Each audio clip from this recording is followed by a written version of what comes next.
लौटे आपने, कल तावड़े साहब का ट्वीट आया, आपका क्या सब कुछ गिला शिकवा दूर हो गया, संतुष्ट हैं जो भी ऑफर मिला?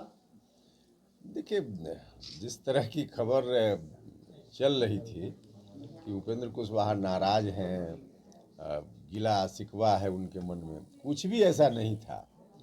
ठीक है, गठबंधन में जब वार्ता होती है हिस्सेदारी के लिए, सीटों के लिए या और विषयों पर, तो उसमें हर पार्टी अपने अपने हिसाब से चाहती है कि हमको ज़्यादा से ज़्यादा गठबंधन में हमारा शेयर तय हो।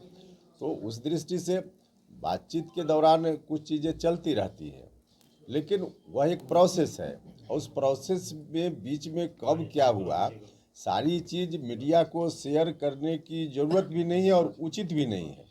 तो इस दृष्टि से जब हम नहीं बोल रहे थे बीच में, तो मेरे बारे में यह भी होता चल रहा था कि चुप हैं, क्या हैं, नाराज हैं, लेकिन वैसी कोई बात नहीं थी। एक स्वाभाविक प्रक्रिया है, जिस प्रक्रिया के तहत बातचीत हो रही थी, बातचीत पूरी हो गई।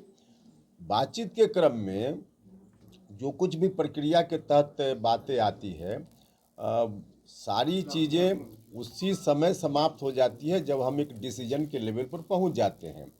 डिसीजन के लेवल पर पहुंचने के बाद हर पार्टी जो उसमें शामिल है, सबका सामूहिक निर्णय वह माना जाता है।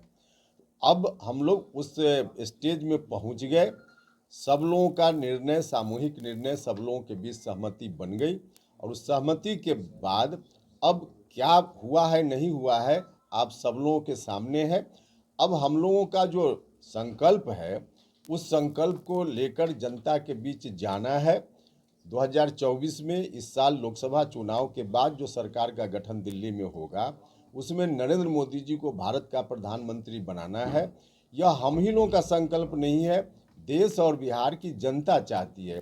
तमाम लोग, सभी सेक्टर के लोग, गरीब गुरबा, किसान, नौजवान, महिलाएं, सारे लोग चाहते हैं कि एक बार फिर से बागडोर नरेंद्र मोदी जी के हाथ में जाए। तो इस काम में हम लोग अब लगे हुए पहले से ही हैं, लेकिन अब चुनाव की घोषणा हो गई है, तो इसको ध्यान में रखते हुए हर जगह, मतलब 40 में 40 बिहार से जो सीटें हैं लोकसभा की, उसको नरेंद्र मोदी जी के खाते में डालना है। और उस दृष्टि से हम सब लोग पूरे मन से, हर तरह से सभी पार्टी के लोग लगेंगे और हमारी पार्टी के लोग भी लगे हुए हैं, इसको और तेज करेंगे। चिराग पासवान और उपेंद्र कुशवाहा तो मान गए, लेकिन अगर एनडीए से बाहर जाते हैं पशुपति कुमार पारस, तो क्या असर पड़ेगा एनडीए गठबंधन पर?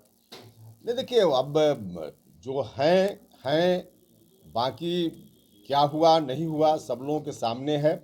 हम लोगों का अब किसी के बारे में अनावश्यक और अब जिसकी ज़रूरत नहीं उस पर टिप्पणी, इसकी कोई आवश्यकता नहीं है।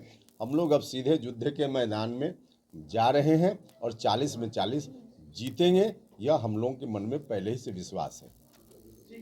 ठीक है।